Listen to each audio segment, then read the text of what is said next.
Está na hora da entrevista do dia com a Denise Campos de Toledo. E vamos falar agora do endurecimento das penas para os crimes contra crianças e adolescentes. Eu converso com Osmar Terra, que é deputado federal pelo MDB do Rio Grande do Sul. Deputado, boa noite. Boa noite, Denise. Boa noite a todos os telespectadores. Prazer aí participar do programa. Bem, o projeto foi sancionado nesta semana, é projeto de sua autoria, que, como eu disse, agrava os crimes contra crianças e adolescentes, incluindo o bullying e o cyberbullying. Eu queria saber quais os crimes que agora podem, inclusive, ser considerados como hediondos e as penas. Qual a principal mudança com esse projeto? Olha, o projeto ele se baseou numa reação ao aumento de violência contra crianças, violência inclusive doméstica. Com morte de criança, violência pela internet, né? Suicídio induzido de crianças, né? Automutilação, exposição sexual, né, das crianças, crianças que são ficam em cativeiro, crianças sequestradas. No Brasil tem mais de 50 mil crianças que desaparecem todo ano, né? E dessas 50 mil, 80% reaparece, mas 20% não. Então, devem estar... Realmente, eu acho que a criminalidade e a violência contra a criança aumentou muito. E a internet serve de espaço para que isso... Acho que a internet é um grande avanço, mas na questão da violência, para as pessoas que têm um comportamento alterado em relação a isso, ela tem servido para aumentar o dano, inclusive pelo cyberbullying, né? A exposição, a humilhação, né, de crianças e adolescentes através da internet. Gerou até um suicídio agora, recentemente, da Jéssica, né? Levou a Jéssica... Ela já estava deprimida com o bullying que ela sofreu, uma rede enorme de sites, né? Ela acabou tirando a própria vida. Então, o que nós fizemos foi vem num crescendo isso, e nós estamos trabalhando muito a questão da violência. Eu trabalho como médico, muita gente estranha isso, né? Mas como médico eu trabalho a violência como um problema de saúde, né? A violência é a maior causa de morte de jovens, né? É uma morte evitável, né? Então, nós temos que entender que isso... O que a gente fez? A gente aumentou as penas, a gente transformou todos esses crimes em crimes hediondos, né? E criou uma pena e tipificou crimes que não estavam tipificados na internet. Hoje, se uma pessoa chegar a invadir uma escola e matar uma criança, ele vai ter uma pena aumentada em 2/3, né? Sendo crime hediondo, todos vão começar em regime fechado, né, e vão ficar um tempo maior em regime fechado. Também vai ter as pessoas que vão trabalhar em escolas e trabalhar em creches vão ter que ter a ficha criminal apurada, né? Hoje a experiência mostrou que muitos pedófilos, pessoas com comportamento também violento, se aproximam das escolas, se aproximam das creches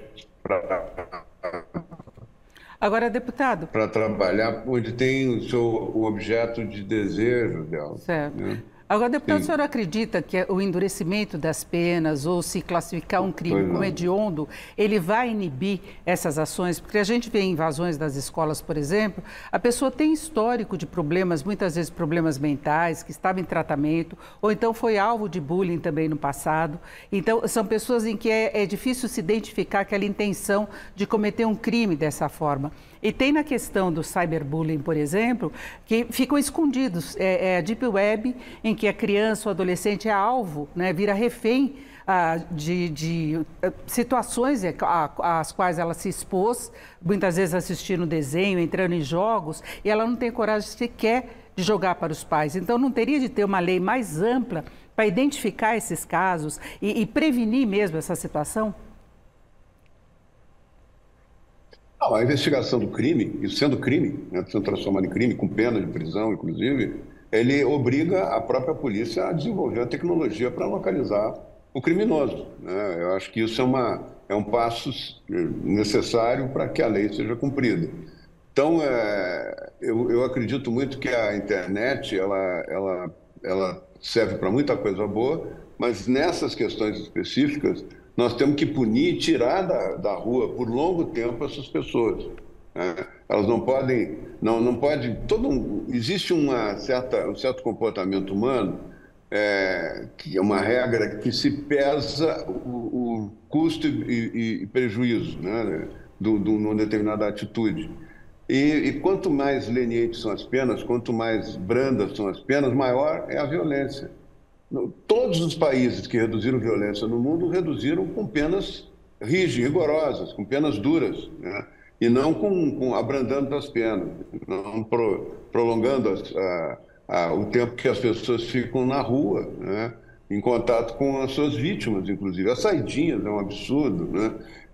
Nesse caso, esses crimes previstos como crimes hediondos, eles não vão ter saidinha, não vão ter perdão, não vão ter fiança, né? Vão começar todos em regime fechado, ficar um longo tempo em regime fechado. E é importante que as pessoas saibam disso, né? Não só os pais, os pais, os avós, enfim, as famílias saibam, como também quem pensa em cometer um crime desse, para pensar duas vezes antes de cometer, né? A execução vai ter que ser rigorosa também, e nós estamos prevendo que isso vai ser uma forma de proteger mais as nossas crianças e nossos adolescentes jovens, inclusive da onda de suicídio que está acontecendo.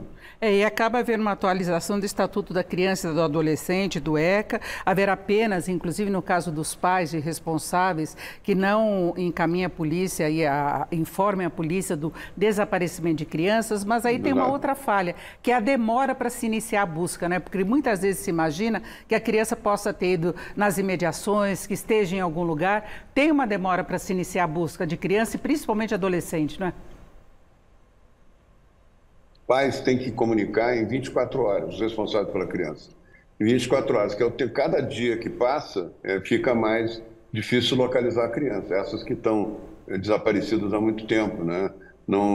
Quanto mais cedo houver a comunicação, maior é a chance de encontrar a criança e protegê-la. Agora, deputado, como é que vai ser definida uma política nacional de prevenção contra o combate ao abuso, à exploração sexual de crianças e adolescentes? O senhor prevê a participação também do governo federal? Como é que isso pode ser estruturado? Nós estamos propondo protocolos no nível municipal, né, nas escolas e com as prefeituras, com os governos estaduais e com o governo federal, protocolos. Se faça que se criem regras de prevenção. Nós temos que trabalhar a questão da prevenção. Então, as escolas têm que ter uma capacitação dos professores para isso, ter um planejamento, ter um plano para isso. O governo vai ter que apresentar esse plano, né? E toda a comunidade escolar e também no nível do município tem que ter uma política para a prevenção de violência contra a criança. Eu acho que esse vai ser também um avanço importante que vai ter esse projeto de lei. Ele é muito amplo, né? A gente podia ficar falando aqui a noite toda dele, mas eu estou tocando assim na questão essencial dele. Né? Aumenta a pena, não dá conforto para o criminoso, né? Não dá a ideia de que o crime possa ficar impune ou que possa ser trocado por penas alternativas. Não vai ter pena alternativa, é crime hediondo, é pena em regime fechado e penas as maiores possíveis, né, para esse tipo de ação criminosa.